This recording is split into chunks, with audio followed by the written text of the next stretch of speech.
अस्सलामुअलैकुम। मेरा नाम अफजल है और मैं आपका केमिस्ट्री का टीचर हूँ। 25 सालों से पढ़ा रहा हूँ। मेरा फ़ायदा उठा लो, पढ़ लो मुझसे। Concept overview 11 class 9th chemistry chapter number 2 atomic structure text book page number 27 और 28 पर टॉपिक है जी calculation of relative atomic mass from isotopic abundance.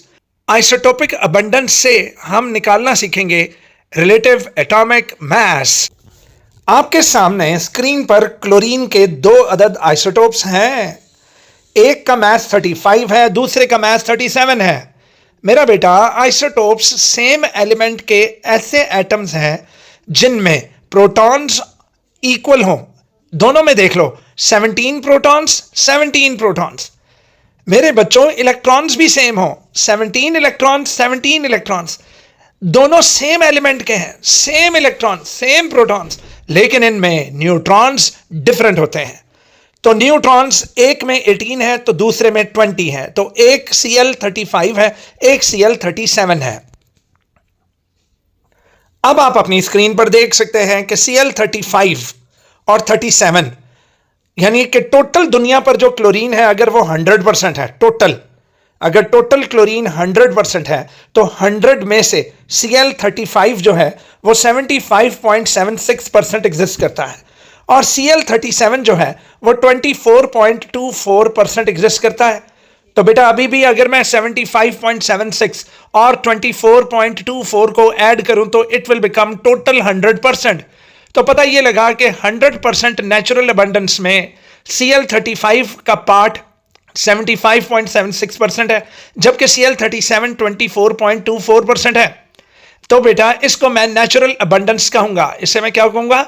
Natural abundance. तो अब समझ आ चुकी होगी कि हम आइसोटोपिक नेचुरल अबंडेंस से उस आइसोटोप का रिलेटिव एटॉमिक मास कैसे निकालेंगे। यह हमारा टॉपिक है। An element usually consists of several different isotopes with different mass numbers.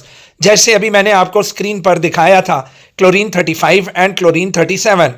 Number 2, these mass numbers are called relative atomic masses represented by m.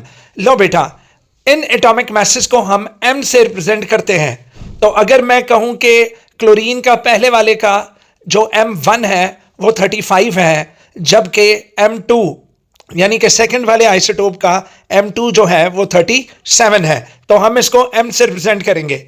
Each isotope has its own naturally occurring abundance. Her isotope की natural एक abundance है। 100% में से वो isotope अपनी एक शनाख्त रखेगा कि जी मैं इतने परसेंट हूं, which is called the isotopic abundance और नेचुरल अबंडेंस।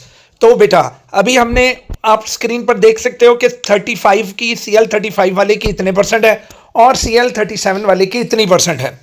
तो this is isotopic abundance and this percentage is represented as P। तो बेटा, P gives percentage and M gives mass. तो formula of relative atomic mass is कि relative atomic mass equals to mass of isotope 1 multiply by percentage of, that is percentage abundance of isotope 1 plus mass of isotope 2 multiply by percentage abundance of isotope 2 plus mass of isotope 3 multiply by percentage of isotope 3। तो बेटा, आप mass और percentage का आपने निकाल लेना है product. इन products को आपस में प्लस कर देना है। जो आंसर निकले उसको 100 पर डिवाइड कर दो तो आपके पास निकल आएगा रिलेटिव एटॉमिक मास। ले बेटा, अब हम इस फॉर्मूले को यूज करके एक प्रॉब्लम को हल करेंगे। अच्छा, ये याद रखें कि एक्सरसाइज वाले न्यूमेरिकल्स तो आते ही आते हैं बेटा जी। ये जितने एग्जाम्पल्स होती हैं ना किताबों में, इसको लाइट नहीं लेना, ये बोर्ड में मस्ट आती हैं। ले जी, डाटा है हमारे पास कि एक एलिमेंट क्रिप्टॉन है, उसके 5 आइसोटोप्स हैं और उनके रिलेटिव आइसोटोपिक मैसेस जो हैं और isotopic abundances are shown in the following table. Krypton 80 वाला, जिसका M1 80 है, तो उसका P1 2.0 है।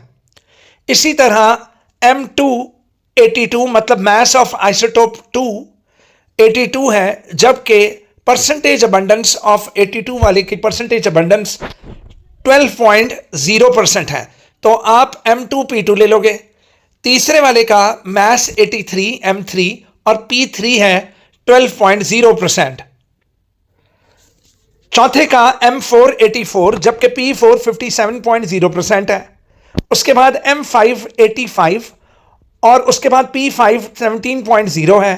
तो बेटा relative atomic mass of krypton, बेटा फॉर्मूले को जहन में रखते हुए M1 into P1 plus M2 into P2 plus M3 into P3 plus M4 into P4 and then M5 into P5 divided by 100, 83.7 जो है that is relative atomic mass of krypton. Okay, अब आ जाए सैंपल एग्जांपल 2 में। Sample example 2 में calculate the relative atomic mass of light isotope, मतलब Cl35 का हमें निकालना है एटॉमिक मास। कहता है when it's relative atomic mass is 35.45, तो रिलेटिव एटॉमिक मास क्लोरीन का उन्होंने दे दिया 35.45। रिलेटिव आइसोटोपिक अबंडेंस Cl37 की 24.23 दी गई and relative isotopic abundance of light isotope Cl35 की हमें दी गई 75.77 और relative atomic mass of chlorine हमें दे दिया गया। तो मेरा बेटा ऊपर वाले फॉर्मूले में तो relative atomic mass of krypton find out करना था, यहां बेटा relative atomic mass of chlorine उन्होंने दे दिया है। मतलब कि हमारे पास फॉर्मूले की जो लेफ्ट हैंड साइड है रिलेटिव एटॉमिक मास जहां हम लिखते हैं वो तो गिवन है, दैट इज 35.45 गिवन है। हमारे पास राइट हैंड साइड में जो M1 P1 था उसमें P1 गिवन है, M1 हमें फाइंड आउट करना है और प्लस के बाद बेटा M2 P2 था उसकी भी डाटा गिवन है। तो ट्राई टू अंडरस्टैंड कि लेफ्ट हैंड साइड पर मैंने रिलेटिव एटॉमिक मास की जगह लिखा 35.45 और उसके बाद मैंने राइट हैंड साइड पर M1 के Cl वैसे ही लिख दिया और P1 यहां पर लिखा कि मुझे इससे मल्टीप्लाई करना है। फिर मैंने यहां लिखा M2 मल्टीप्लाई किया उसको किससे, P2 से, और फिर हम इसकी कैलकुलेशंस करके 100 पर जब डिवाइड करेंगे तो बेटा डिवाइड करते करते हमारे पास जब यहां पर जो फिगर प्लस में होगा वो प्लस में उधर जाकर बेटा माइनस हो जाएगा। यहां जो कैलकुलेशन प्लस में आएगी वो प्लस वाली उधर जाकर माइनस हो जाएगी, मतलब लेफ्ट हैंड साइड से जब उठकर वो राइट हैंड साइड जाएगी तो वो माइनस हो जाएगी। और इसके अलावा जो चीज़ राइट हैंड साइड पर मल्टीप्लाई हो रही है वो उधर जाकर तो डिवाइड हो जाएगी। और इस तरीके से फिर हम इसका आंसर निकालेंगे और क्लोरीन का जो M1 था वो हमारे पास आ गया, दैट इज 34.95। तो relative atomic mass of light isotope of chlorine is 34.95। ये हो गया। अब मेरा बेटा आखिरी एक्सरसाइज तो बहुत ही इजी है कि calculate the relative atomic masses of lead, that is plumbum, isotopic abundances are. तो बेटा 2.0, 24.0, 22.0, 52.0 और नीचे बेटा मैसेज दिए गए हैं। अब पीबी की जो फर्स्ट पीबी है वो 204 है, तो ये M1 है, तो ऊपर से अच्छा चलो 2.0 P1, 24.0 P2, 22.0 P3, 52.0 P4। तो बेटा नीचे अगर देखें तो lead 204 M1, lead 206 M2, lead 207 M3 और लेड 208 जो है वो M4 है। तो बेटा M1 into P1 plus M2 into P2 plus M3 into P3 and plus M4 into P4 करके ये खुद सॉल्व करें और कमेंट में बताएं कि इसका आंसर क्या निकला है। तो बेटा आज का लेक्चर इतना ही था। अब इंशाल्लाह ये चैप्टर ख़त्म हो गया है। कल इंपॉर्टेंट डेफिनेशंस पर आपको एक लेक्चर मिलेगा इंशाल्लाह ताला, और उसके बाद फिर हम एक्सरसाइज के MCQs और उसके बाद short questions, then descriptive questions and then we will solve what, investigative questions.